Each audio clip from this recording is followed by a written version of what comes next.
never mind the budget, never mind the quality of it. Put the ideas out there and let whatever happens happens. Yeah, I agree. Right. Yeah, but anyways, let me get into the official intro Yeah. of the podcast. What's going on? It's your boy Oso, in case you ain't know, so Rhymes Oso the some and Oso the most. I am your host for the Culture on Culture. Let's Start the Conversation podcast. And today, my guest with me is Shane. Excellent brother that I've gotten to know over the years working here at APCC and in the community. And he's been gracious enough to sit down and have a conversation with me today. And, thank you for joining the platform. Yeah, no problem. Is my mic on? We're Yeah, good? yeah. Okay, good. Unless you switched it off, no, you're good to go. Golden. You're good to go. And I actually have it loud enough so you ain't gotta hold it. I'm accustomed to holding the mic. You're an like MC. so, I got you. You know what I'm saying? You. But I know some people come in, they're like, you don't gotta stand or whatnot. Do I gotta hold it? I don't like hold it. However you feel comfortable. Yeah. That's good. I got you. Just jumping right into it, kind of. See, my mind is all over the place. I kind of want to continue the conversation we're having, but at the same time, I do want to. I'm here for it. Get a better understanding of you. So, how long have you been with TCH, and what exactly is your role with there? Because I know it's evolved. Yeah, definitely. I started from the bottom. Right now, I am a senior manager for revitalization engagement.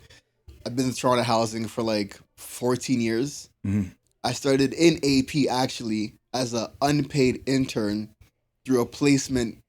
I did a Bachelor of Social Science for Criminal Justice. Mm-hmm. And literally, my grades were pretty good, but I didn't really care about the internship stuff. So it kind of came down to this place or another place, and my internship coordinator is like, you need to apply for something.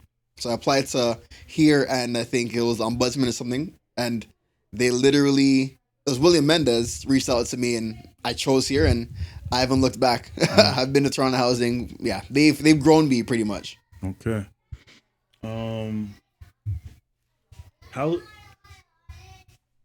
What is it? Because I know working in these communities and working in these fields has its challenges, right? I've seen some of the stuff you've dealt with firsthand. Yes. And I always commend the fact that your spirit is unchanged through it. I know you get bothered by it, but you don't allow it to appear that way. Mm-hmm. How do you keep that motivation consistent like that? So I had a conversation with one of my mentors. Her name is Raquel Nelson. But pretty much, I work a lot, mm-hmm. and like I give like a lot to communities. She gives like even more than me, which is a big feat. She's at I want to say up by Jungle Sides there. She used to be manager over there, so okay. I was her assistant. Okay, I know. Shout out to Raquel. I know who you're speaking of. Okay. Yeah. So literally, we have these conversations, and it's kind of the why and kind of what recharges us. Mm-hmm. And then it's when we look at the impact that we've had like over time on lives of individuals, and it's like the one sticky part or a tricky part where I'm coming under fire for something, the impact that I'm able to make in lives outweighs that by far. Mm-hmm. And when it comes to community, I have all the patience in the world for community. Like, I would say what annoys me about the job and working in community, it's having some of your colleagues that aren't on the same page or mm-hmm. don't provide the same service level as what you intend to. So say there's a program that we roll out. If everyone had the same customer service standard or service level that like I try to have and my team have, then things would move smoother. But say when other individuals don't have the same mission, vision, buy-in, or investment in community, and in reality, investment in people, mm-hmm. then you'll notice that like things can go sideways and how a plan was supposed to go didn't go how it was supposed to go. So like the one you witnessed was exactly that. So it's, if everyone was on the same page in terms of the service level and quality, like we would have had a better impact on the individuals' lives that we intended to. It's funny because before we actually started recording officially, we were talking about doing this podcast and not wanting too many moving parts because it just kind of complicates things. Mm-hmm. And that's kind of along the same lines of highlighting theirs is it's hard to determine the people who are really genuinely there to assist people. Some people are there to build a name and a rep. Some people are there for the financial gains of it. Some people, like there's all kind of different motivations. I'm trying my best to steer away from, I guess, labeling it away, whether it's good or bad. It's just that person's way, but it can make it difficult to navigate and build with. 100%. And I think what I try to instill in my team and when working in community and with individuals, I had about 2 years working on Sherborne and Dundas. And I'll tell you that changed my perspective on how I operate in communities, but also like I grew up in Rexdale.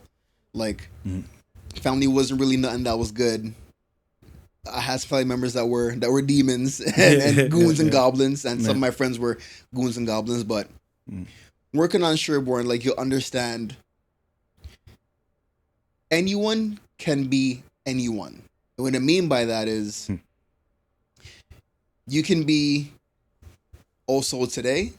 All it takes is a situation like that, and you're no longer also, and that can mean like you're not here tomorrow, or something happens that moves your life in a very different direction.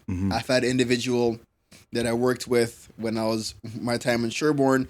I would like catch up with them, have certain conversations, and then kind of just be like, "Hey, how did we get here?" Because there was a lot of unhoused service workers of the not like service workers of different varieties. Yeah, like how do we get here? And it was, I owned a house in Brampton, successful life, everything was good. Car accident took away my family and it ruined me. Haven't recovered since. So it's like understanding that piece, and now it's, you never know who you're engaging with and when you're engaging with them at what point in time. So it's, you can be engaging with this person on their come up, on their downfall, in a space where they're trying to figure things out. It's just, how do you be a grounding force and be open and honest for them to be able to engage with you in an intentional way? Because for the most part, like if you're in community and if you're like working in community, you're trying to help people. So if I'm coming in from a lens of I'm here for status, title, money, all that stuff, I'm already not gonna be able to operate or have that conversation with that person where they're gonna trust me enough to let me know the real problems to help solve what they're trying to get to. So what happens is, in community, if you want to work with someone to change certain situations, there might be a certain idea, and they're gonna be, yeah, I have this idea, I'm thinking about it, and they're gonna tell you it, and they might engage with you, but they might back off or be distant because they're telling you this, but they really want you to help solve this. So my thing is, how do I like address this? But I really want to know this. So if I can help this, then whatever this is becomes easy. I got you. You got to find the underlying, kind of like the underlying issue in a sense. And I think another thing that I kind of took from that is we kind of forget the humanity of it all. Like I know I have, even though people say I'm always positive, I have my good days. I have my bad days. I have my moments where I'm on top of the world. I have my moments where I don't want to see anybody or talk to anybody, but I try to keep it even keel regardless. And I think we sometimes forget that other people go through those moments. I know I was talking 100%. With Kylie earlier about one of the youth in the program, and the fact that he seems to be that one that likes to just poke at people constantly. And I'm always like, man, like, it's all cool until it ain't. 100%. You know what I mean? Like, and you never know what somebody's going through in that moment or at that point in time or whatnot. And like, there's even sometimes I've seen interactions in the street, and between people in the street, and I'm minding my own business, but as a fly on the wall, and I'm hearing what's going on, I'm like, y'all are saying the same thing just in different fashions and don't even realize it. 100%. You know, and I think that's one of the trickiest things is how to relay that commonality. Because another thing I was thinking about was you were talking about working in Sherburne, and I know you've done some work at Swansea, and you've done some work here as well and whatnot. Like, I've been around. but I feel like in meeting people and knowing people, most of these communities are the same. They mostly have similar issues. They mostly have similar type demographics for the most part. But there's this view like there's a difference or whatnot. Like I know, I feel like it's calmed a bit right now, but the Alexandra Park and region and this side and that side, but it's like my cousin's over there. Yeah. You know what I mean? Like my sister, somebody is this person over here. This person grew up together. These people are actually related here, and there's more in common than we actually realize. I'm sure you've seen that in working 100%. in different communities. Yeah. How do you think we go about bridging that or making that more forefront? Oof. That's a tough one. I gotta ask a tough question. Yeah, so there's a few things that needs to happen. Mm-hmm. Number one, there needs to be a paradigm shift of this being the means of financial sustainability in a sense, in terms of some of the choices that the youth are making. On the flip side, we need to have an economic system that supports the development of youth and employment.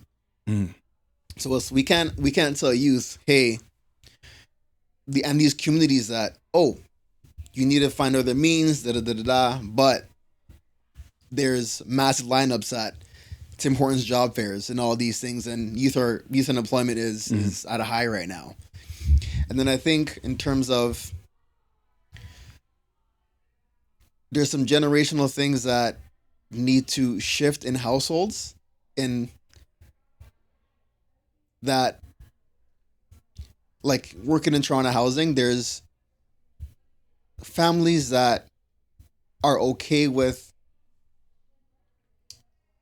the safety net of Toronto housing, which is not a problem, but is there for a need in a sense. But if you're growing your kids instead of that need mindset of reliance on social supports and not trying to push or bolster them to do better, then that kind of perpetuates some of the ongoing things of individuals staying within communities. But on the system side now, you can't say that we want to have people transitioning out of social housing and being sustainable when the rental market and housing market is bananas at this time. So it's like there's things on the mindset and there's things on the system. And then now the concept of like, I'm from this hood, my cousin lives over there, like beefing in terms of like ownership of a community, which I get it, I understand it, but you can be connected to this community and connected to the people, but also living in a social housing context. If you're overhoused, or you will be transferred by the system to help like support another family, but your sense of I'm here, I'm willing to die for this area, when it's not yours in a sense. Yeah. So I think there's that shift in that mindset, and I think of also more role models, and I think there needs to be more promotion of what a good, healthy, long-term sustainable life is. And inside of our community, sometimes you don't have the best role models. Like, yeah, like my parents were anything good, but and one of the reasons why like I carry myself in a certain way is like I want the Shane Bournes to see me and be like, oh, like, he's a guy that, you know, he did it. He got it out the mud, like, blase, blase. Mm-hmm. So it's like, I see myself as part of the solution in showing our young black males or other individuals that you can have neck tattoos and still be a senior manager. You can still come from X area and still have friends, still be connected to the communities and do all that stuff. But no, like, that might not be the best life for you if you want to have kids or have a future or other things. Mm-hmm. I've had friends, like, one of my best friends growing up, we used to be neighbors, and his mom moved out to Lawrence Heights, but he lived with his grandma and where I grew up. But as we got older, he got shot in the face in Lawrence Heights. Like, I've had friends that, you know, which went down certain paths. My own mom. Like, what I mean, I grew up with some people. My mom said, yo, you're going to end up in jail. My mom told me that. And it's like, now I have a whole criminal justice degree and, like, I'm a senior manager. So it's like, there's things that we need to, there's systematic things. There's things that we need to change in mindsets and paradigms. And then I also think how you're engaging with certain people I call it like a nexus point, where you can be on a certain path, and once you have a connection with this person, that might alter the path of where you go. So sometimes when I'm working with or engaging with youth or other individuals, and I'm like, hey, like, you're comfortable now, which is fine. If your parents were to die tomorrow, how well do you think you'll be able to take care of yourself? And do you have individuals that you can go to? And it's like, if you don't have that in place, you might want to start building the infrastructure to be like living on your own. My dad died, 2018? Yeah, 2018. And I think, like, carrying that mindset, luckily I was pretty much on, like, living on my own around that time. But now I'm like, like, I've had other friends that if that stable base is taken away from them, their life takes a drastic turn very, very, very, very fast. And then that's when real life starts. So all that street stuff, hood stuff, you take away your parents or that assistance that you're getting living in a certain place, my friend, you got to figure out how you're going to eat, where you're going to sleep. Yeah.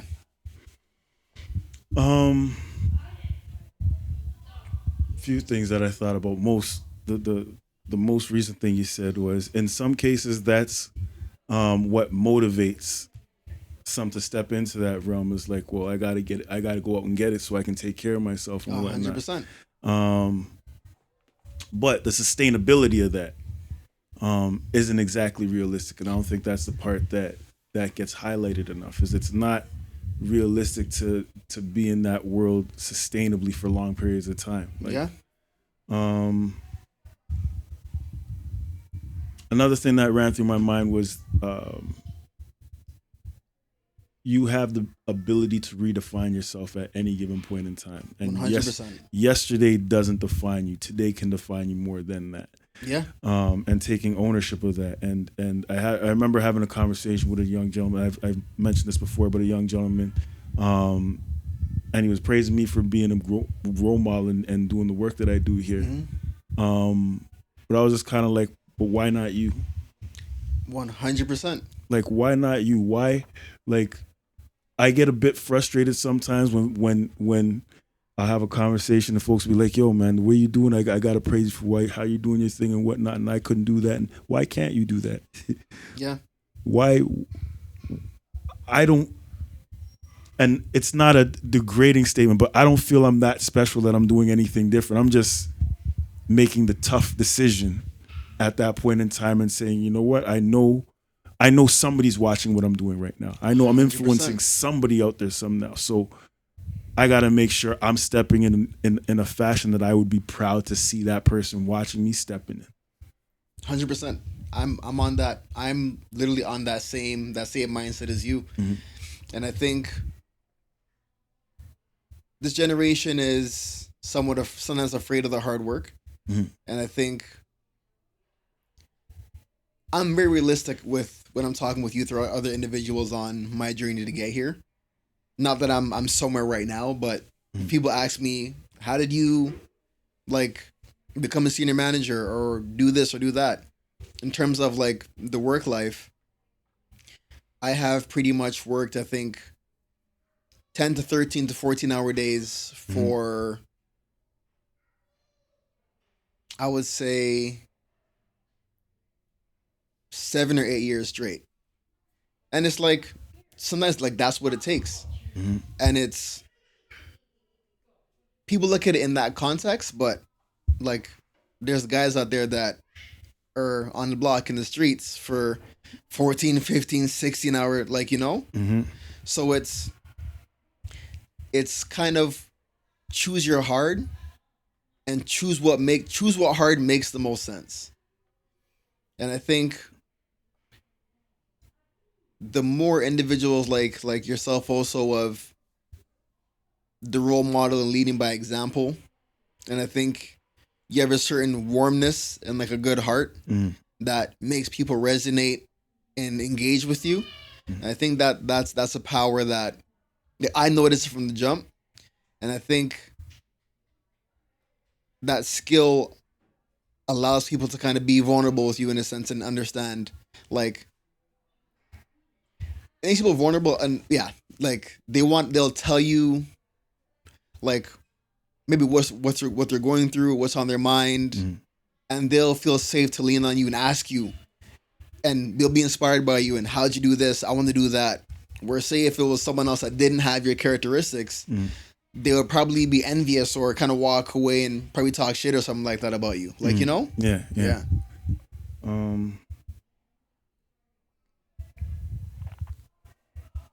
It's crazy. I was just thinking something. The thought slipped my mind completely. I know one of the things that we struggle with is getting the younger folks to get engaged in stuff like in like the rewrite meetings and I don't know if it's not understanding the power in being involved in the boards or whatnot, or where the disconnection is, but can you just kind of speak to the importance of them not only being present but having their voices heard in those type of setting, in those meetings, and also just speak to like what those meetings actually feel like? Because I think there's also an idea that these are super formal, overly strict settings, and I've heard some people say like they feel like they get talked over, they ain't heard. Like, can you kind of speak to what the settings of the meetings are actually like, and what effect attending those and being parts of those conversations can actually be? Yeah, so I think the first thing, I think there's a lot of learning that people can get from those meetings. Because like the project team, us, we're giving updates and you can ask us anything and everything for the most part. But I think the main thing that I would say for youth is at these meetings, there's decisions that are made that are helping to shape the future of the community. So I always try to get the youth perspective, because the adults are going to think about youth at current state, and the youth of the community, I need them to look at where they're going to be at the time of when this or that is going to be built. So say an example, there's a community that we rebuilt. We had a bunch of engagement. It was a lot of it, but there wasn't as much youth perspective. A lot of the adults in the community said, we need playscapes, play places, all of these things. But even though we told them the demographics of the community, this is what they push for, and if we can deliver it, we're going to do it and support. But looking at the community now, we have these playscapes that are nice but aren't getting utilized as much, because the youth that were youth at the time are now teenagers, young adults. So who knows if that could have been converted into some other space that would have been more useful. But it's like small things like those are the things that, like, I would say you should engage in of what do you want this to look like for your future. Also, there's a bunch of like community economic development benefits of scholarships, grants, all these things. How I kind of set up my Revite sites are, I want it to be if there's an individual that has an idea or wants to do better in a sense, or wants to like engage the community, there should be like granting infrastructure set up with resourcing. So say if there's a community initiatives grant, career advancement grant, scholarship, we're developing a small business one. Like, so it's pretty much, if you choose your path and there's support and funding for it. One last thing though, and I think with youth engagement in general, like when I was a kid, me to come to a meeting with a bunch of older adults, I'm like playing sports and hanging out with my dogs. Like, you know what I'm saying? So it's like add social media onto that. And if you have adults that have problems with scrolling in social media and those things, the youth are definitely like gonna have a harder time. So we're fighting against all of that. And I think in terms of like the actual space, it's less formal than people think. Like, we have like cake and birthday parties sometimes. But yeah, like when people kind of walk by and they'll see like people in the room, like they might get that same sense. But I'm open to having a youth only Revite working group, any of that stuff. It's, for me, whatever makes the most sense makes the most sense. Speaking of that, and just to circle back, part of the reason I brought that up is because I remember we did set up, or you did go through and set up a youth only type grant setting and whatnot, where not just a grant, but an actual meeting where they can come in and get some info and whatnot. We were in the gym, and I remember I was kind of disappointed. Well, not kind of. I was disappointed at the turnout because it was really just the normal faces that I expected to kind of turn out. And it's just one of those things. Like, it's frustrating because I'm an advocate, but I don't really have the power or ability to do anything. I can just kind of connect dots in my role here.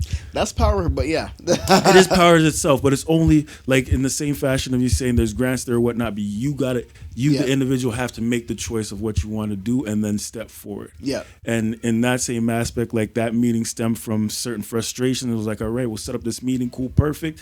And people didn't show up to the meeting. It's like, I can't voice these concerns with you, or for you, sorry, and then you're not available to voice them for yourself or co-sign it, in a sense, right? So that's where that kind of question came from. And that's a great point, because I'm going to get asked those same questions. I come back to like our overall project team and I say, hey, we need to do this or shift this because of this. And they'd be like, okay, like, why? Where's the proof? Where is this? They have no problem acting on it, but it's now, if we need to shift something, we're spending hard dollars to make certain changes, and we want to have some backing so we don't look in the future and say, why did you guys do this? Yeah. I can't help but go with that saying, you gotta, if you build it, they will come. Yeah. You kind of have to have that commitment beforehand, and I think there's justification to it, but I feel like in our communities we have a strong doubt in things working in our favor or actually happening for us. Yeah. So the effort stops happening. 100%. But I try to encourage, we still gotta put forth that effort, but more so in again, the reason why this podcast happened. I want people to see what conversation actually can lead to. Yeah. The type of ideas it can spark, the type of change that it can happen. Because I have these conversations with folks, but it's not documented. And it's funny to me when I'll bring up the podcast and be like, you know, we should have this podcast. Nah, I don't want to be on cameras and stuff. I don't want to be. And it's like, how are we going to bring forth these changes if everybody's afraid to speak and stand on these changes and you know, be in the spotlight for a moment? Like, yep. yes, I'm a rapper, I'm an entertainer, but I don't enjoy the spotlight. Really? That's more what sabotaged my career more than anything else. I did not have any interest in being a celebrity or somebody who Yeah. was a known face. Yeah. I take a lot of issue with the way the general public kind of deals with and looks at celebrity. Yeah. Yeah, there's some work that needs to be done around that, 100%. In terms of privacy and like how they idolize, and also just recognizing that people are human beings. At the end of the day, Yeah. at the end of the day, I did want to say though, yes, you said a good thing, and I agree with it. So, and it's part of the reason why I do the job the way I do the job. People might have a poor taste in their mouth, and that makes them like not want to engage with anything in organizations or what have you, any system. But Toronto Housing has a better reputation. One of my goals as a TCAC staff is to show up in a way that helps change that paradigm in people's minds for them to actually want to do and be supported and do good things. There's great opportunities, but if we don't have the right reputation in the community of Shane's team is going to show up and help and support and do what they can, then you're already losing, because people are not going to go out of their way to engage with you. I see us having to go out of our way to engage with people to get them these opportunities. But like I've heard horror stories about how people were treated by certain TCAC staff, all of these things. Like, yeah, I myself don't like bad employees of organizations because it's, especially Toronto Housing or people facing organizations, like we're not building Tupperware. Like, these are people's lives. So I always try to make it a point of like we go above and beyond, like as best as we can, because you don't want that information that hasn't got out in the community correctly for that family or that person to be just chilling in anxiety. And because you don't have the right information and they don't have that relationship with you, they're just gonna sit there stewing, and then they're listening to the neighbors that might not have the right information, and things can get spiral. And what I try to let staff know is, you have this interaction with this person. As we said, we don't know if they're having a good day or a bad day, or this last straw, that this last interaction that you have was the last straw. Who knows what this person is going to do? Also, it's what is the impact on that person's family? So say this mother's stressed about relocating or returning. They haven't engaged with us. They don't have the right information. They go home. Their kids are asking, "Hey, like, what's happening, mom?" I don't know. The kid now goes to school and is saying some wild stuff. I'm getting kicked out. I'm leaving. So it's like, how do we break that chain so the whole family is in a safe and secure space?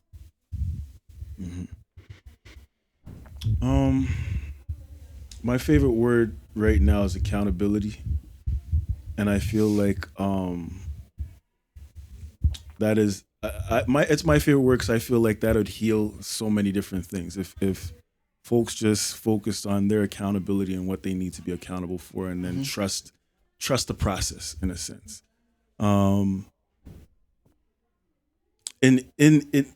It's funny, the more people I have on this podcast, the one leading thing that I see is like the purpose kind of drives. Yeah. Like once you figure out your why and your reasoning, yeah, 16-hour day is hard, but it's not as hard. And my other thing is, I like what you said where you said choose your hard, because I have the mindset, I'm like, what is hard? Like, what is hard? What is easy? That's a matter of perspective. Yeah. Right? But I strongly feel like, and it sounds like you're a person who is very accountable for the way that you show up, the way that you assist, the way that you keep things the main thing being that I'm here trying to help. Right?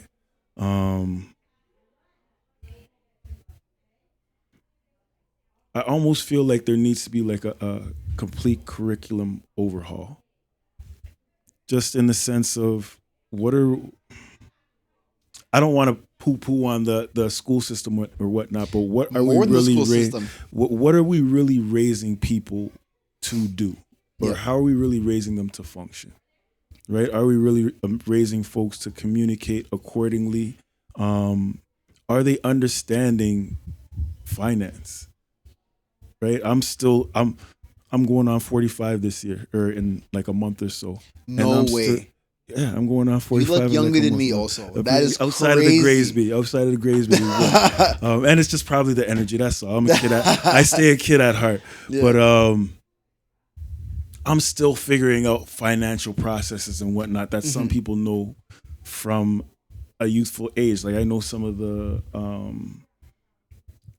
kids that I went to school with, families had shops and stores and whatnot, so they came up under that system. And I know that was an advantage for them because at lunchtime they might be working there, after school they're working there, and they're running the till or they're stocking the shelves or whatnot and learning that discipline. Whereas I think I was maybe like 16, I got my first job. There was household chores and stuff, and my whole thing was I was taught things are expensive, and it's I don't want to say lack mentality, but it was kind of like a scarce mentality is what they refer scarcity to it as. mindset. Scarcity mindset, and had to break out of that. But all of that to circle back to more and more, I'm finding that when you keep the main thing, everything else kind of fills itself out.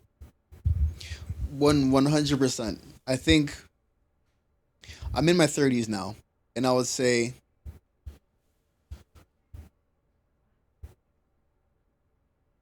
and you said something about like your purpose, right?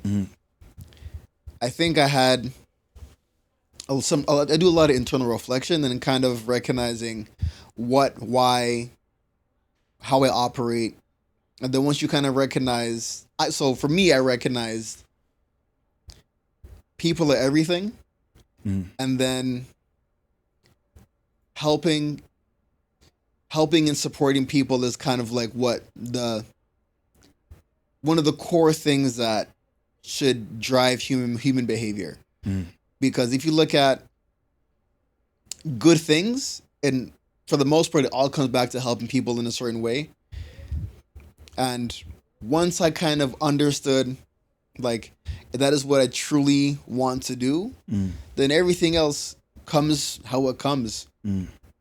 Besides, I like bodybuilding, but like, everything else, like, that is the core function of why I do what I do, why I put in 14, 15, 16-hour days, long nights, all of these things, like that's kind of it. And I think once you kind of get that clarity, then you start looking at how you operate, policies, procedures, practices to mold, in a sense, into how do you support people. Lucky enough, like, I've landed in Toronto housing where I have that ability to help people. So it was like, as again, choose your hard.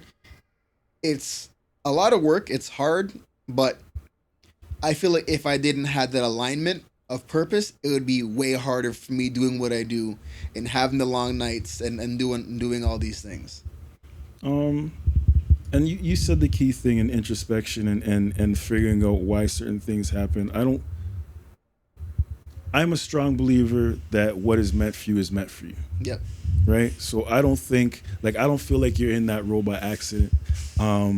I strongly believe I'm not in my role by any accident, right? And the obstacles get thrown at me based on the fact that I should be able to deal with that, right? Yeah. It's funny you mentioned bodybuilding because I was talking with somebody yesterday about referring like weight training to like tasks and whatnot, and it's like only if you're passionate about the process are you gonna go from benching 100 pounds to benching 350. Yep. Because if you're not, it's gonna be hard to go through that incremental state to get there. Yeah. And I referenced it because I feel like right now, and young people face the issue, but I feel like the elders are the ones who kind of place the mentality in them. Yep. Where everybody's kind of in a rush to achieve. Because even as I think about it, I think about some of the things I was doing at like 13, 14, 15 years old. And I was like, what was I thinking? I really 100%. thought I was grown. Yeah. And there's this desire to grow up and get to things in such this speed that I think that's what's driving a lot of the lack of work ethic, the hasty decisions that people are jeopardizing themselves with. Yep. And this is where I say, like, curriculum, it would be amazing if curriculum was more holistically based in the sense of, like, who are you? Yeah. Let's focus on figuring out who you are as a person. What do you enjoy doing? Like, I enjoy having conversations, so a podcast makes sense. Mm-hmm. I love listening to music and I love writing, so rapping and creating art in that form makes sense. I love basketball, so like these are the things that I just do, and it just happens to lead me into paths or whatnot. Yeah.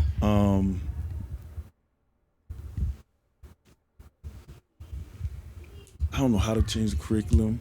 I don't know how to do it, but it's like, hopefully folks watching this will get the message through that, but more ways to relay and instill this message, I think, is kind of needed. I think you're right, and I think the core thing is there should be more time invested in like self-development and understanding yourself from all aspects.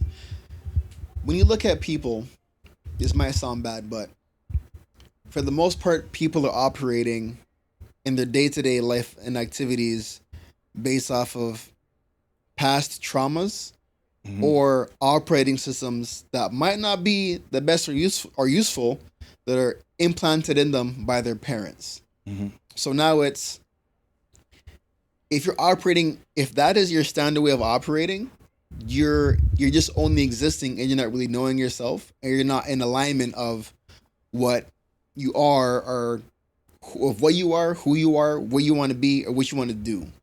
Because your parents said this, you've been hurt these ways in your past, and now your life went from being this open world of experiences to now this streamlined process because you're scared of the things that could and might happen based off of the operating systems and things that happened in the past. So I think, like, me as like a people manager, I pour a lot into my staff. Like, I tell them the work will get done regardless, but my job is to develop you as a professional through the work, and then develop you as like a person where you can be a people leader, like, in the future. One of the key things I tell my staff are, a good manager can literally change the trajectory of your life. Raquel was my boss for almost 3 years, literally working under her, even though she was like very, very, very busy. I wouldn't be here today if it wasn't for her and the things that I grasped from her. And I tell my team of, like, when you guys are managing positions, try to make sure you understand yourself enough to not bring your past traumas or like negative quirks into the workplace and have that like affect your team. Because what can happen is those same operating systems and that past trauma that shapes you in your day to day, you bring that into your workplace, and you're doing work through that lens of those two things. You're now passing that same paradigm or operating system to your staff, and they might think that that is how you have to operate to get where you are, and that's not the case. So, like, you see my team, for the most part, they're like happy and always laughing and smiling. These guys work like soldiers, but because the workplace culture like that we have is really, really good, they're invested, they show up, and yeah, they're solid. And literally, it sounds bad, but I'm like, if you can't succeed on my team, I wish you luck anywhere else. Like it's like I don't know how to put it, but literally majority, like I've had a lot of my staff get promotions, which is good and bad for me because I got to keep rehiring people. But like that's the thing of that same mindset of like helping and pouring into people and growing. Three of my staff got promotions last year. I had to hire like 3 more, and they're growing at a good rate. We'll see what happens next year. But I'll take the impact and the extra work and the transition. But I'm happy that they've gotten what they can out of me for them to take whatever it was to help them on their next step. As a manager, your staff should be taking chunks out of you. And what you want is you want those chunks to be good chunks. You don't want them to take the bad chunks out of you. And just like with your kids or your staff, you're supposed to be supporting them to be better than you. Because if you're going to try to hold them down and like be weird and have an ego and stuff like that, you're not really helping them be their true self. And I think for me is I hope my staff be better than me, because if they are, that means that there's some more great human beings in the world. I couldn't agree more. I've worked quite a few places, and the places that always stand out to me and I always thrived was when it was a very family type environment. People cared about each other. People were genuinely concerned about each other. It wasn't just showing up and punching a clock. Doesn't mean everybody got along all the time, but you were able to address stuff and move forward and find a way to function like that. Another thing that I want to highlight in what you said is having the awareness to understand your traumas and your personality and whatnot, and how to check those things constantly. Because I say this all the time, it's not an on and off switch. There is no, oh, I figured it out and now you're just good forever. No, you're gonna go. I come to work here and I get triggered every certain points of time because I get reminded of something or I get an interaction or whatnot, and I take on the responsibility of recalibrating and not going back to that spot.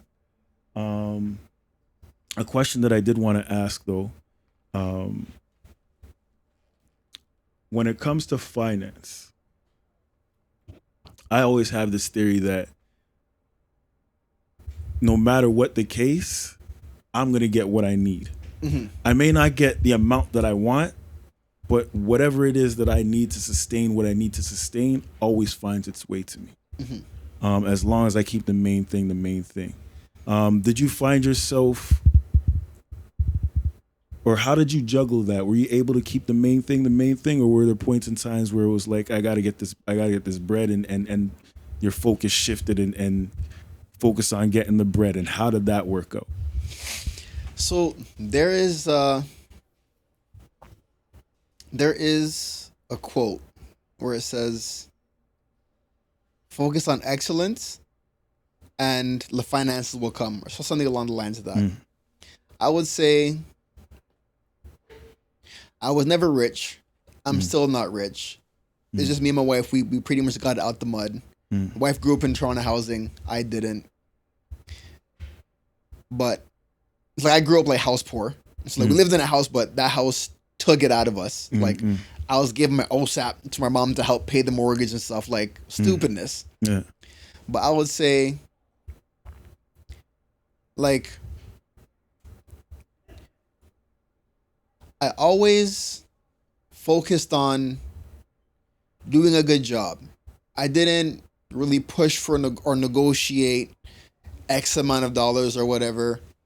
I came from that scarcity mindset of, oh, if this is what you're giving me, I'm good with that.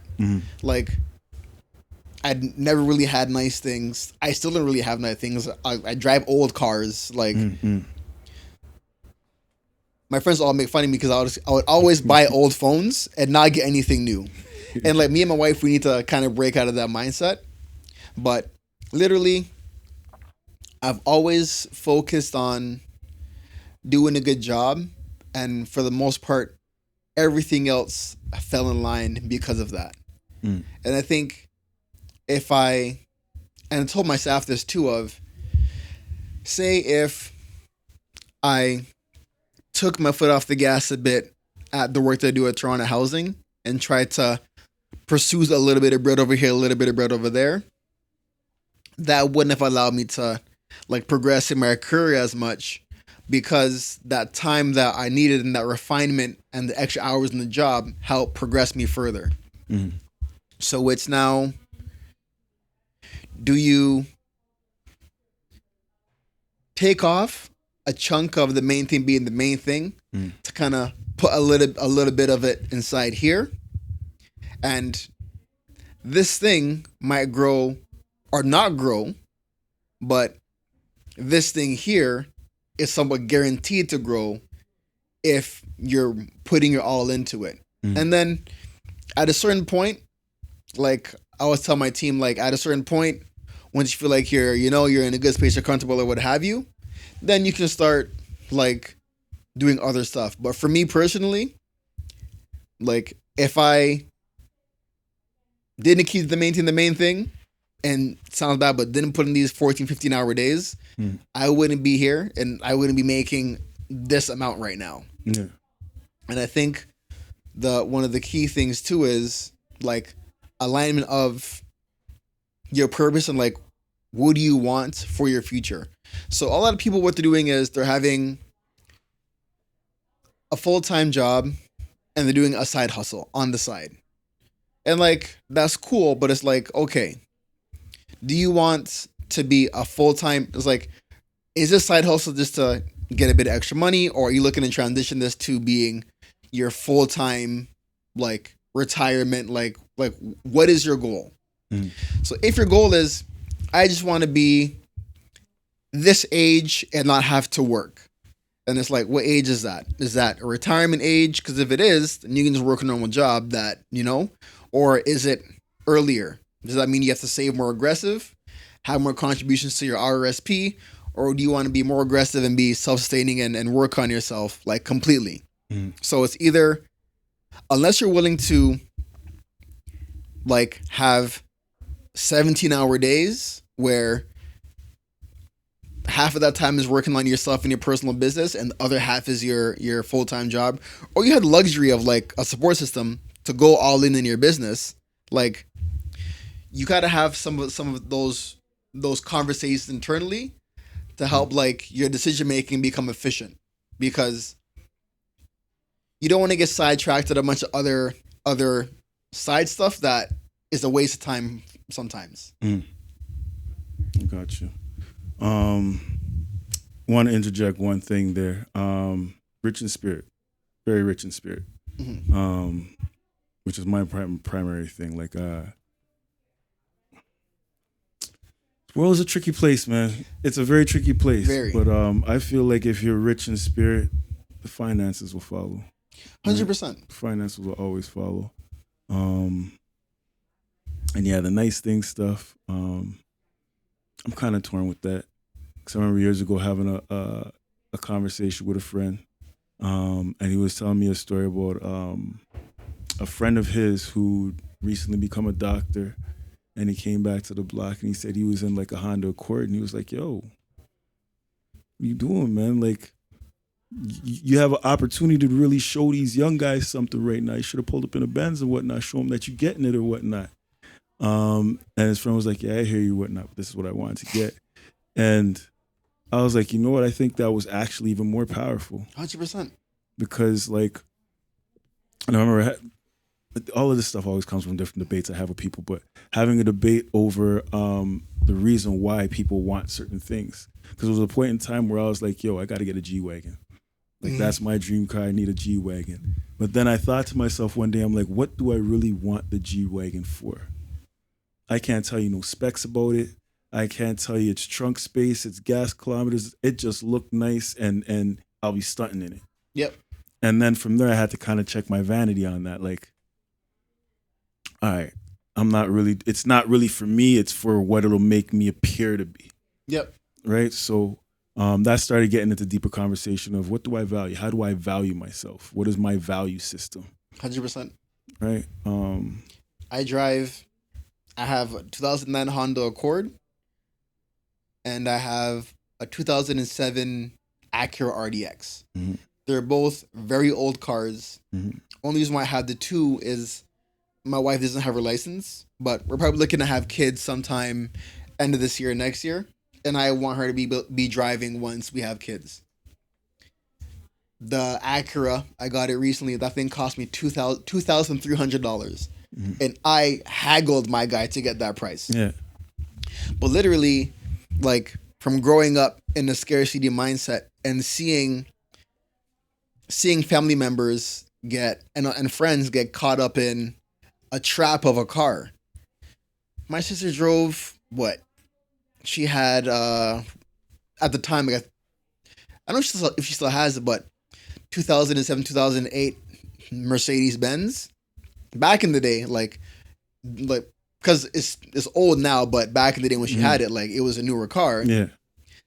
Like the payments or insurance, I've seen that, and that will sideline you because you can't invest in yourself, school, like all those other things you can pour into yourself. Mm-hmm.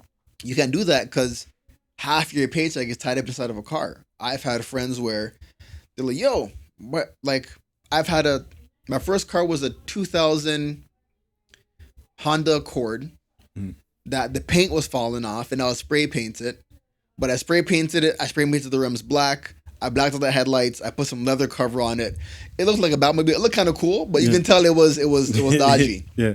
After that, I had 2002. What's it called? Toyota Camry. After that, 2006 Honda Civic, and then I got this Accord. Then I got the Acura. But literally, I've had friends like, "Yo, why are you driving this old car?" Then I'm like, "Yeah, like it's fine." And then I'd go home to my apartment, and then that friend is going home to his girlfriend's mom's basement, and he's barely paying rent at the mom's place because he's paying 80% of his paycheck to this 2000 and da. So it's like your freedom is in that car, and you got a car to be like to drive and move around, but you can't do anything because all your money's in the car. Yeah. So it's like things like that. I'm like, yeah, that's crazy. That is crazy. Even like clothes and stuff. I literally wear what fits. These pants from this Amazon, Walmart, I think Shein. Also, like my body changes in size all the time. I can't afford to buy nice clothes because I know I'm only gonna wear it for bulking. It's gonna be a whole thing. Yeah. Like, yeah, it's the whole. Once you kind of understand yourself and what are you really doing it for. And hey, if that's you, if you like stepping on, you like showing out, then by all means. And you have the means to sustain it, go ahead. But I'd rather be known for the quality of my character than like the clothes that I'm wearing or what I'm pulling up in. Because the quality of your character will stay the same, but the vanity in an instant can change, just like the individual on Sherborne, right? So who do you want to be? Who do you want to be remembered as? Like that's what it comes down to. And how I want it to be that if I'm interacting with someone, they remember that, you know what, Shane was a cool guy. Like people should want to have people remember how they made them feel. So it's like, I don't want to be the person where I interacted with that person. I kind of like him. It's a bad taste in my mouth. And it's like, unless that person did something to you and you have to respond like that, why not just be positive and have a good vibe or good energy and be open and transparent? Because I think, and I might get a barcode tattoo, but it's one of my ideas of eventually in life when you die, right? If someone was to scan your barcode and the value of yourself is how much people have you helped and how have you made people feel, like what would be your value? Like what would be your price? So there's some people that if you were to scan them, they're minus $26 because they're just like bad people. Like, you know what I'm saying? Yeah. So it's how do you be this good person? See, I'm constantly back and forth with that concept because and I remember with my lady, I was like, I jokingly, I was like, I'm kind of a narcissist in a sense, right? Because my thought is always about me, right? And it's me in the sense of how would whatever age you want to call the inner child, 8, 9, 10 years old, how would 8, 9, 10 years old Oso look at grown up Oso on a day-to-day basis, that conversation in the mirror? That's a great one, yeah. Right? Like, I let that drive me a lot. So it's always, I'm doing this because I want it. Like, it's always me based. And I know my lady argued with me. She's like, yeah, but you're still being considerate in the way that you're doing stuff. And I'm like, yeah, but it's just because I can't live with myself if I don't move in that fashion versus I want people to look at me in this way. Yeah. You know what I mean? It's achieving a similar goal, but it's just a different perspective that I look at it. It just helps me block the outside noise out a little bit better. I'm a fan of that. I think whatever internal systems people have to have for them to do good by people, golden. And some people might need doing good by people might feed someone's ego, and they might get this weird sense of importance. But at the end of the day, that person is being helped. But I think, what was I gonna say? It was a key thing.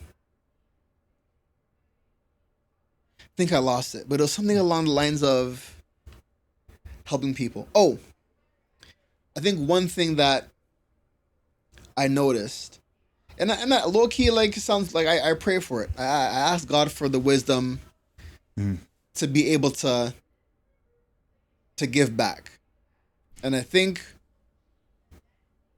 the more you give back and the more you do for people, I feel like I've been blessed to be able to do more. So it's like the impact that I had as an intern, as a call center agent, as a safety advisor, revite assistant, supervisor, like all those small impacts and stuff I've grown from. But now, like, I've been able to give back tenfold to the people that I've worked with, individuals that I come in contact with, and that has allowed me to, I feel like that good karma or good graces has allowed me to be able to get and do more. But the more I grow, the more I can give back. So I'm like, yeah, I think, as you said, what was it again? Good spirits? No, rich spirits. Rich spirits, yeah. So it's like, I think, like, once you're on the right path and you're doing good, things will fall in the line and you can, like, give back. That kind of just reminded me, where did I put my phone? Things behind the... Oh, there it is. Just want to see what time we're at. We just up in one other thing that kind of reminded me of is, I remember I always used to say, like, I strongly believe in the universe and the magnetism of things, and what you focus on is what you get. And I feel like in going back to focusing on the money and whatnot, and even certain folks focusing on the issue and just get mad at the issue, whatever you focus on will be provided for you. Yep. So in a lot of cases, folks will focus on money. It's like, all right, cool, here's a bag of money. But all of this comes along with that money too. Yep. How are you going to handle that? And I don't think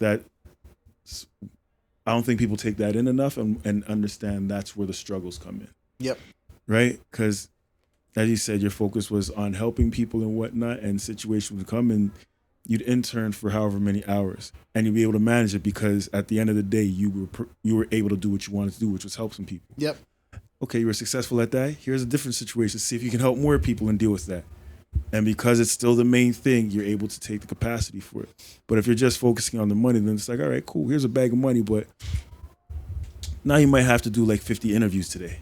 Yeah. Yeah, I don't really want to do 50 interviews. Well, you wanted the money. The money came with those interviews. You got to do those interviews. Yeah. And now that becomes a weight to bear. Right? Just going back to keeping the main thing type motif.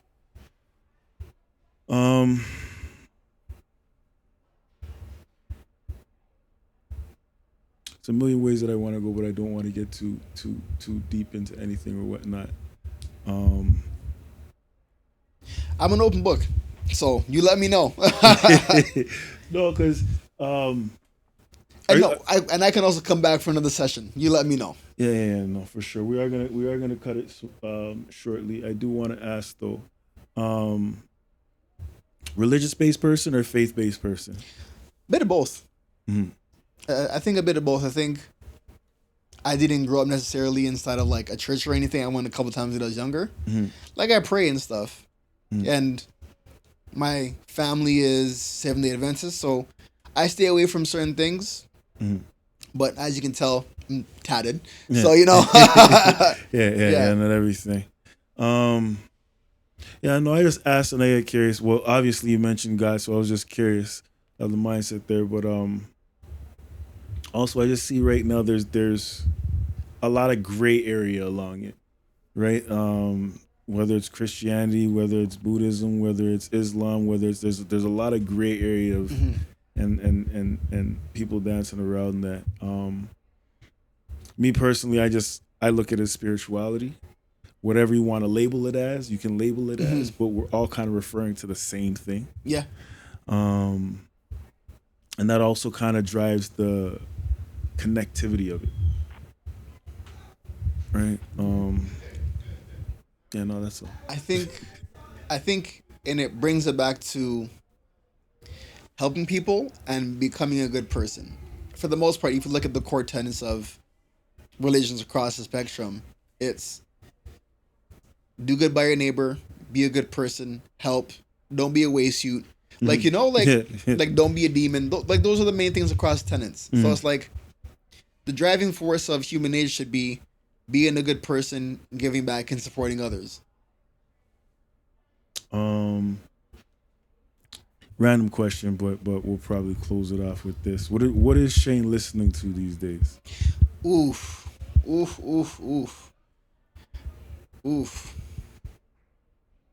It depends.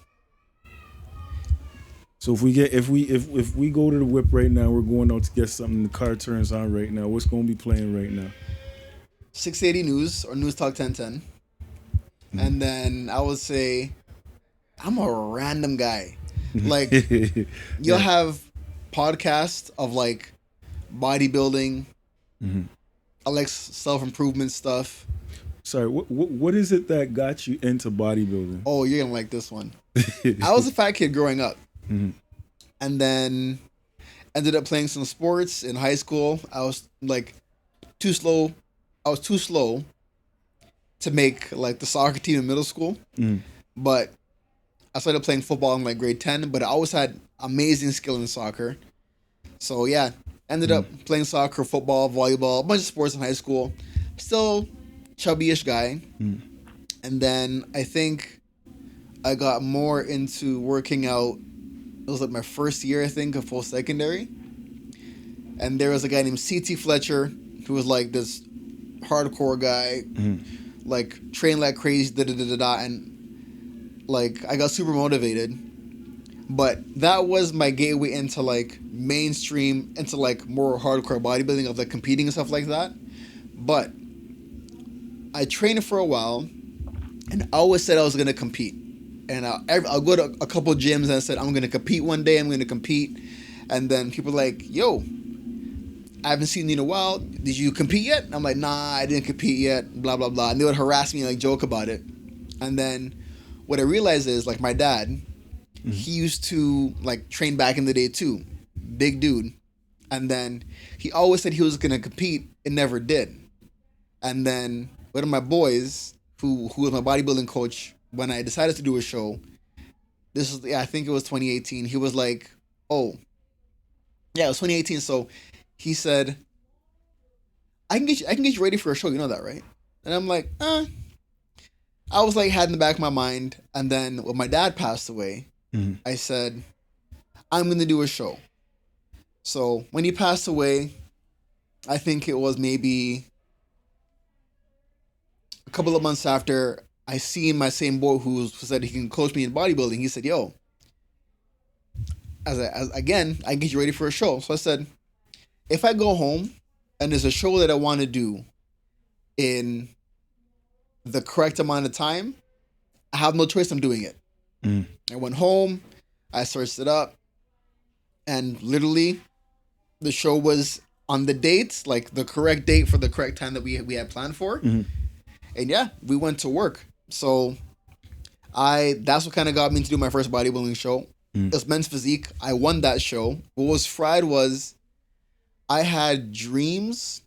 I had a dream that I was on stage with my bodybuilding coach, like raising my hand with a trophy.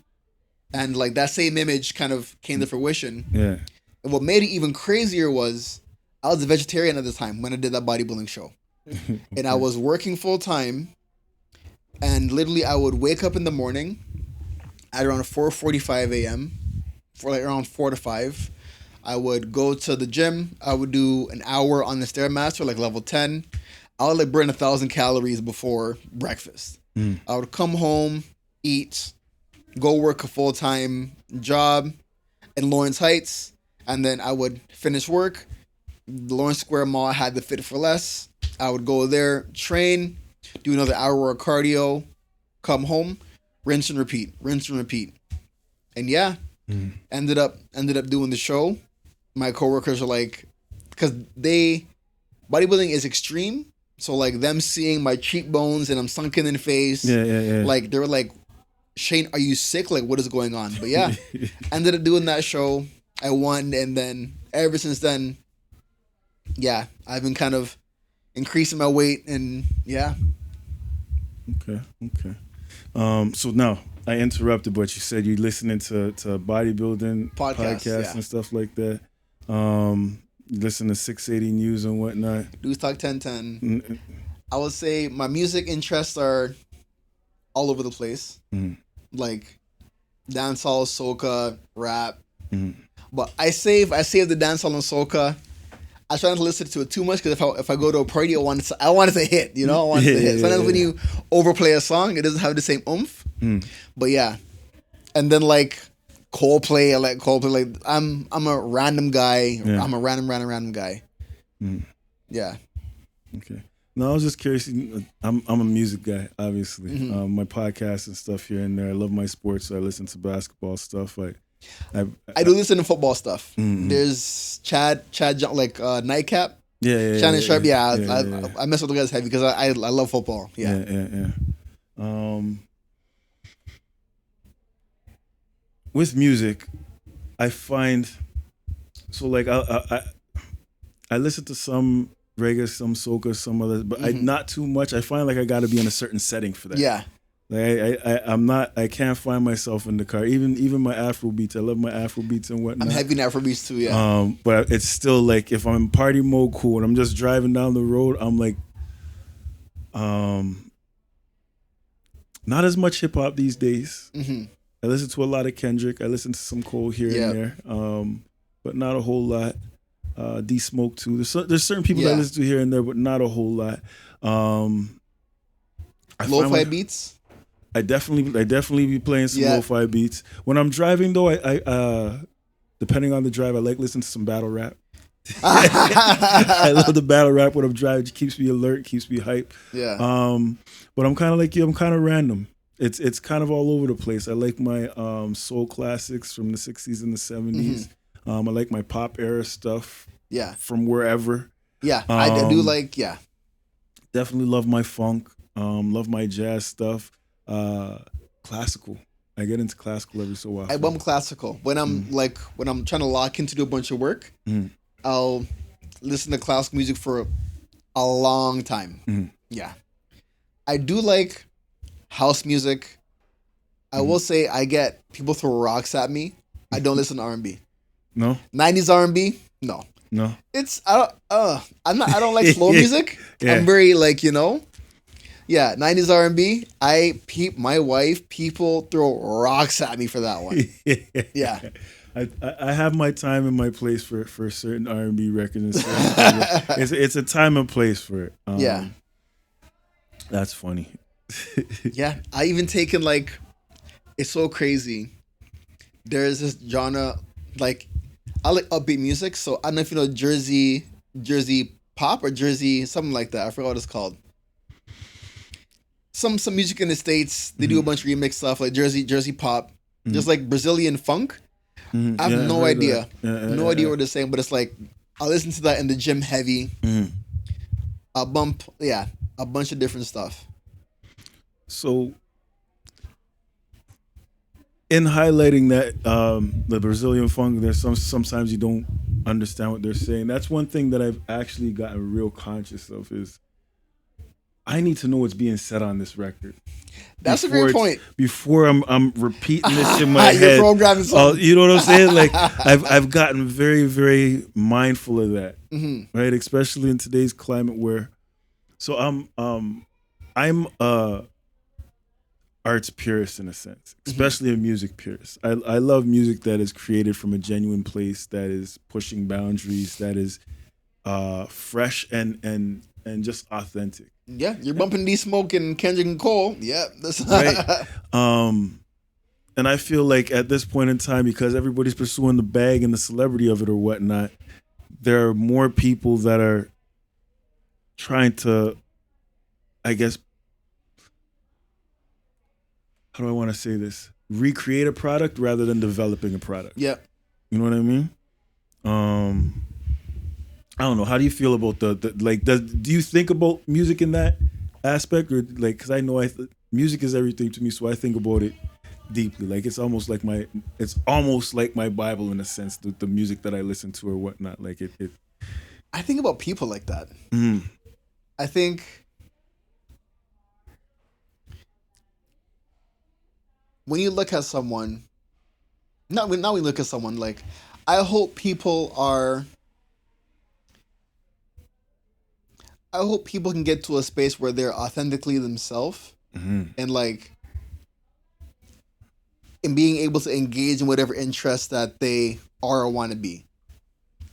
I have a bunch of older stepbrothers that they like demons. So they box themselves into whatever this is, and they are this archetype because this is what society, what they deem society would view them as cool in a sense, right? So it's like,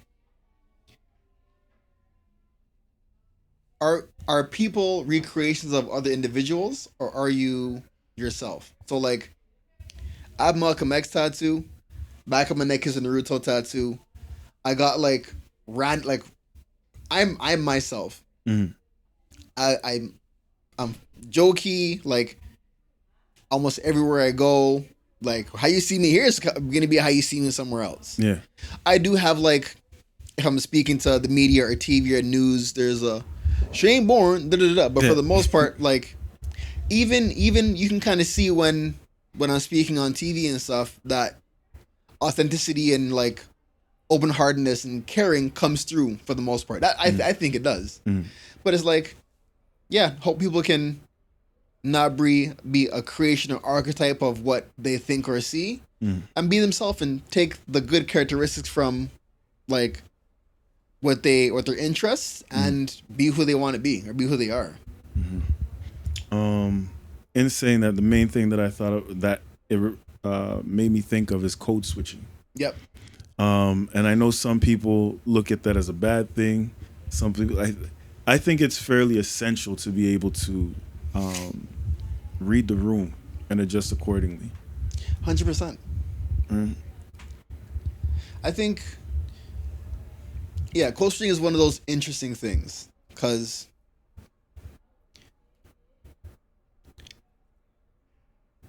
even if I'm in a different space, I might not use certain words, but I'm still going to laugh and be jokey with whoever it is. Like elected officials, I'm busting jokes with them. Other individuals, I'm still going to be me.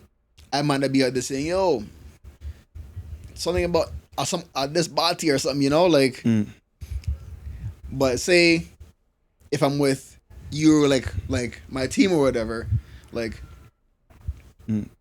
I'm still the same person. I might just be using different language for the most part. Absolutely. My young mentors, I keep trying to let them know that like what you say, the language you use, I'm not too concerned with it.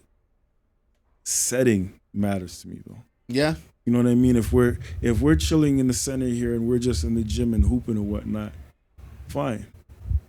If we're out on the TTC on the streetcar with a pack full, please mind your language. Yeah. You know what I mean? Like 100%. mind your language, just because. And it's not that. It's not being ashamed of it. It's just knowing appropriate time and appropriate place. Because, right or wrong, you are going to be viewed and judged a certain way based on the mannerisms you use and the words that come out of your mouth. Yeah. There's also the thing of like symbolic interactionism of if someone has this paradigm of a young black male, right? Mm-hmm. And say it's neutral at this point. They look at the news and the media, some of the rap industry. Say it's the neutral, they start looking at that stuff. It's going to knock us down a few notches. Now, you want interactions with yourself or other individuals to, in a sense, help build up that paradigm of a young black male or a black males inside of the mindset. People say, oh, why do you care what people think? Da-da-da-da. It's not caring what they think, because I don't really care what they think in a sense, but it's how do they now operate and interact with our population? So if this person has a bunch of positive experiences of black males or what have you, if they see a black male inside of a certain situation, they're more likely to give them the benefit of the doubt or understand where they're coming from, not be quick to judge or what have you. But if majority of their interactions are negative, they're gonna dig their heels in, judge, criticize, rake us over the coals or what have you. So it's like that comes into play with people, systems, everything. But how do you make it so there's more pro-social interactions of like me, myself, black men with other individuals for them to view us as good individuals and viable, employable candidates? If they see Shane Bourne, this tall, crazy guy with tattoos all over his neck and his hands and thing, and he's able to become a senior manager, talk in the news media, all these things, they're more willing to take another chance on a Shane Bourne than if Shane Bourne didn't come in here, make people comfortable, and break certain barriers and stretch his feet a bit. But if I came in there and like code switching, if I came in there and was, hey, I'm Shane Bourne, da-da-da-da-da, and not be my joking self, say if there was another Shane Bourne who was, like, say there was this Shane Bourne and the regular Shane Bourne who had the same attributes and everything, but was more joking and laughing, they might not give him the opportunity because they experienced this Shane Bourne, and we are safe with this black male Shane Bourne. We're not safe with that black male Shane Bourne. So it's how do you like be a role model for other Shane Bournes, other Osos to come before or like to come after you and be accepted as their whole self inside of organizations at senior manager levels? A role model and a representative all at the same time. Yeah. Heavy weight to bear, but such is the path of kings. There's I don't see. And queens, sorry, kings and queens. Don't get me. I don't see. Not that I don't see any other way. I think that's the way. The saying of we have to do twice as much to get half.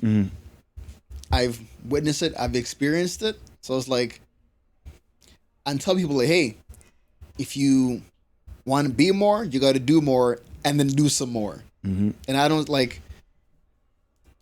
me being who I am, the circumstances that I grew up in. Like, if people were to see me back in the day, I was in summer school in like grade 3 for like doing stupidness. Like, like me and my friend Hark, like I have a friend named, we could call him Cuckoo, but like we were like at recess, like acting out how high scenes like at lunch ladies. Like, like we were weird. Like I was a Rexdale kid. Like, you know what I'm saying? Yeah. Yeah. Like fast forward to now, it's funny. Like it's so funny. But having that context and understanding who I need to be in order to progress for myself, also the generations coming after me, and also helping people is like my driving factor. And it's beautiful to mention in that because again, to go back to the big part of this podcast is getting real people to speak genuinely and show like it's literally just that. It's genuine effort that makes all the effort in the world, that makes all the difference in the world. Sorry. 100%. Right. I wasn't. I've definitely had my fair share of time on what I consider the wrong side of the tracks, and some of my peers that I do still speak to or whatnot will constantly, like I'll say, they'll always say, "Yo, I'm proud of you. I can't believe you did this." And it's like, it's very doable. Like the shift is very doable. Maintaining is very doable. It's just coming to terms with what has to happen first. I don't know. For me, it was a self-realization, I think, that came first. And then opportunities started shifting.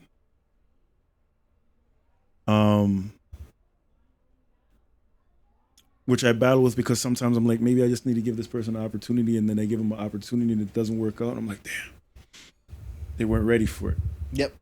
Right? So it's one of those things where, and in this work, I know you can speak to it, you got to be prepared to constantly provide these opportunities, even when folks aren't ready for it, and not get too disheartened when they're not. 100%. Like I'm learning with my young guys as well. Like, and I've told them a couple of times, like I gotta apologize because like sometimes my expectations for y'all is higher than your expectations for yourself, and that's my bad. Yeah. That might cut them a bit, but it's needed. Mm-hmm. I think, and I tell my staff this of, if a person doesn't care about your growth, they're not gonna tell you the true thing that you need to hear. And you never want to be a person that reacts to feedback when someone's generally trying to like support you. Because even if that person that's giving you the feedback, they might not give it in the best way. People are not as good at it. But if you show that anything they say to you, you're going to react in a certain way, they're going to see you as, okay, like, I'm done giving them feedback. Everything is surface level. I'm going to push you off to the side. But you don't want to be surface level when you're talking about the development of yourself. So that's why for my staff, like, I try to make them always, like, they're uncomfortable on purpose how I kind of design it. And I give them stuff that I know that they can handle. And they appreciate it. Because they know, like, Shane's doing this for my growth, and they've seen it. And if something is off or wrong, like, I'm gonna tell them straight up, and I'm gonna say, hey, how can we fix it? Because if I was the individual where my thing was, I was like a task leader instead of a people leader, then they would see that feedback of, who knows, I'm just like an asshole or something. I try to find a better word. But yeah, I'm that kind of person or what have you. But they're like, no, Shane's invested in me. He said he's invested in me. He showed he's invested in me. Let me actually hear what this guy's trying to say, because it's helped me in the long run. Something I've definitely struggled with and still struggle with is I only really know one way to say things, and that's very straightforward. It's very straightforward, and it doesn't always hit in the best fashion. But as you said, like, I just got to be honest with folks. I got to be honest about what I'm seeing and what I'm perceiving. And if I'm perceiving it wrong, please explain it to me. But yeah, I'm saying it hoping that, maybe it'll highlight something that you didn't notice at the point in time where you weren't paying attention to, or so yeah, I work at it. But I think for you saying things straight up will be better received from other people saying things straight up, because I think you're coming from a genuine place of understanding, or like, they're not gonna see you and be like, also has ill intent towards me, and that's why he's to give me this feedback. Mm. And that kind of comes back to like your nature and the energy that you give, right? Mm. But say if it's someone else and they're truthful and I only speak the truth, and it's like that person is trying to just tear people down, where that's not what your intention is.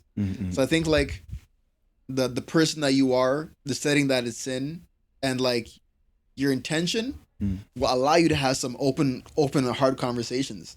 And I've had that over time with numerous TCAC tenants, but like in ways that supported them, and like they would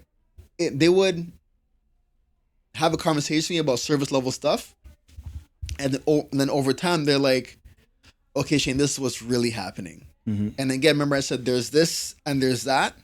Once it gets to that point of this was really happening, then I'm like, okay, now we can actually dig into it. Now it makes sense. Now we know how to connect these dots and whatnot, fill in the blanks. Yeah. Yeah.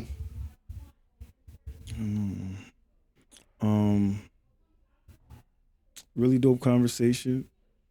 I'm kind of stopping myself because I don't want to keep going. I could, believe me, I can talk forever. I don't want to keep going too far, but this has been a very, very dope conversation. We can definitely have a part two. definitely have a part two.